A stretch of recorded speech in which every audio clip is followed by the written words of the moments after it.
Hello, hello, hello! Nefertiti here.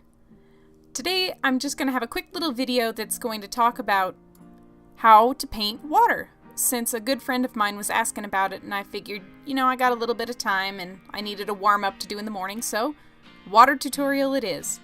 But enough of my constant rambling and dragging out the video. Let's go ahead and jump directly into it, okay? Alrighty, so the very first thing you're going to want to do is obviously paint your background. So whichever background you're painting to put your water in, do that first.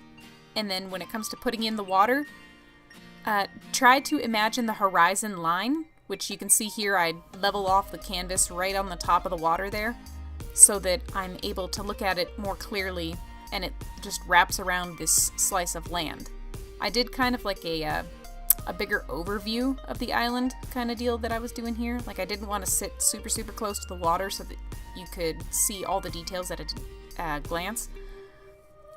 Painting down the first color is the easiest part, and then as you're further out to sea, you do want the water to get darker. It's just natural that the water will get darker as you go out because it gets deeper. And it's lighter closer to the shoreline because there's less water there. So it's somewhat translucent, but you do want to avoid making it too translucent. So put down the basic gradient kind of deal right there, bearing in mind that because the island gets further away in the distance, the more you look at it, the darker water would get closer to the shoreline because it's actually further away in the distance. It's kind of a tricky thing to get a hold of, but once you get it, it'll stick to you. And you do want to blend that gradient out a little bit, but not too much. Now I'm coming in with a very nice light, almost like a teal. It's not quite a turquoise, but it's more of a teal. And I'm just skirting along the edge of the waves here. Whoop, zoomed in too much. My bad. Bearing in mind that as you get further away, the details are going to compress. So these little shallow waves that I'm doing here, the further away they are, the more compact they will be. This gives a great illusion that distance is here, and you can see how that does kind of help pull out all those details together just by doing that one little thing. The next thing is to paint the waves themselves, which the best way I can describe this is imagine like tiger stripes that go in different little striations. And again, it's going to be that same principle of the further away you get, the more of them there will be, and the closer, I guess more closely packed they will appear. After I do the highlight of those, I do slap on a little bit of a dark tone underneath them. This kind of gives the illusion that there are waves that are cresting a little bit. So it's not a rough, stormy sea, it's just kind of like the gentle lapping waves. And then I'm adding some deeper patches of water here as an overlay just to kind of show that, there's variations in the depth of the water right there. It helps make a painting like this just feel a little bit more alive. And then I'm blending out the edges a little bit so that they get nice and light and purty. And now we're going to come in and do the annoying detail, which is the transparent water effect. I have a very light teal brush here, and I'm just painting all kinds of little, almost rough scale-like shapes. They don't have to follow any set pattern, just kind of go wild with them. The only thing to mention is that they should only be along the shoreline, and again, the further away you get from the perspective, the more closely packed they will be.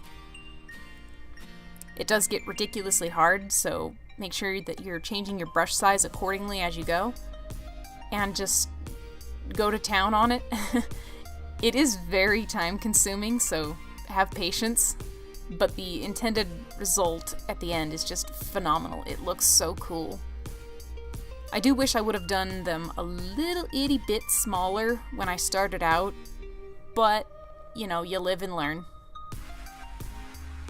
And then I just kind of blend out the edges a little bit here by adding a couple loose ones. It just pulls all the little colors together and makes it look a little bit more natural.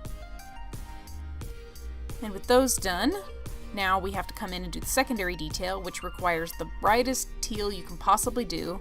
on a new layer, and I like to set it to the add setting, which is like a heavy dodge, or lighten, or almost a glow effect, and only skirt along the very tops of all these little shapes, because the sunlight is coming from that direction. So when it hits these waves, this is sort of the crest of the wave, and the light would hit it and thus make it have this little shine on it.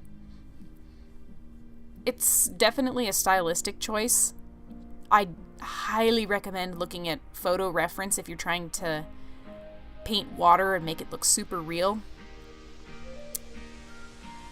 This next portion here is to take a deep blue color on a new layer, and I believe I have this one set to overlay, and you just paint the inside of all of these little dots, or scales, or whatever you want to call them, these little wave ripple things. I'm sure they have a real name. There's some kind of like a light refraction on the water, but I just paint all these little dots that fill in the centers, and then when I'm done I turn down the opacity of that till it's just about blended in. And you can see that that kind of makes these look a lot softer, like water. And I'm nearly done here, so all we have to do is just take a soft eraser and just kind of barely erase the edges where the water would be washing up on the shoreline. I don't know, there's just something about that little bit of glow that makes things feel more natural. And of course, the seafoam. Seafoam is always purty.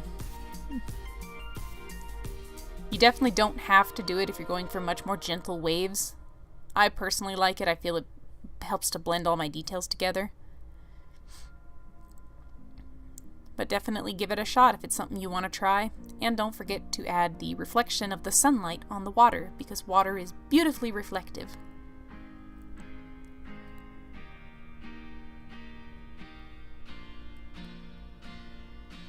I now have a particle brush, and I'm just kind of brushing some very light particles on the seafoam and the waves to give them a little bit of a sparkle as I go.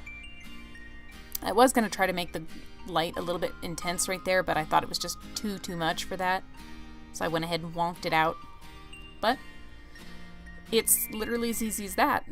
Put a little green overlay to make that nice green ocean water, slap a signature on there so that you can prove to everybody that this is your artwork, and then bada bing bada boom, just like that, you've completed your water scene. You can see how awesome this looks, and just all the lighting, the way that it comes together like this, and the water just looks so soft and inviting, and it just makes you want to dive in and take a nice refreshing dip. I'm sorry if this tutorial was a little bit rushed. I tried to make it as quick as I could so that you guys don't have to sit here for a good hour, but things are the way they are. I am not a Swift artist.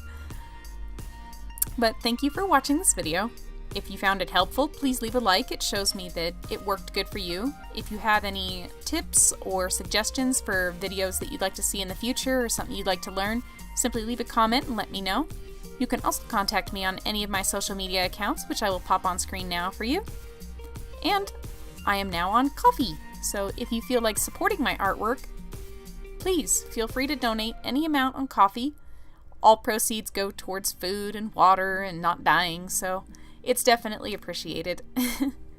Thank you guys so very much for watching, and as always, I hope you have a wonderful day and a fantastic life.